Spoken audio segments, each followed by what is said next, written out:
শত বছরের পুরনো অর্জুন কাঠের টেবিলে নতুন করে 4টি লোক। আসসালামু আলাইকুম।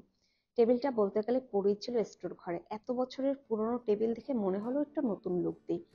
অফ ক্যামেরায় আমি টেবিলটা ভালো করে ধুয়ে রোদে শুকাতে রেখেছিলাম। এবার শিরিষ পেপার দিয়ে ভালো করে ঘষে ঘষে রং তুলতে হবে। এই কাজে আমি একটু কাঁচা, এজন্য আমার ভালো সময় নিয়ে ঘষাঘষি করতে হয়েছে। আগে যদি বুঝতো তারা মনের নদীর তল পাবে না বেহায়া। এবার পালা সিলার দেয়া। যাদের বাসায় সিলার নেই তারা সিলার না দিলেও কোনো সমস্যা নেই, নর্মাল ভাবে রং করলেই হবে। আমি এখানে ইউজ করেছি এশিয়ান পেইন্টের রং, দোকানে গিয়ে বললেই হবে। আমি সিলারের উপর টোটাল 2 কোট রং দিয়েছি। এবার পালা ডেকোরেশনের। আমি টোটাল 4 ভাবে ডেকোরেশন করেছি।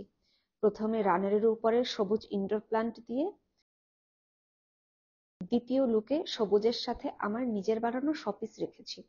এই শোপিসটা আমি সরিষা গাছে রং করে অনেকদিন আগে বানিয়েছিলাম। তৃতীয় লুকে আমি জাস্ট একটা ফেক ফ্লাওয়ার রেখেছি। সব থেকে বেশি সিম্পল লুক ছিল এটা। আমার কিন্তু সিম্পল লুকই বেশি ভালো লাগে, আবার প্ল্যান্টও আমাকে টানে।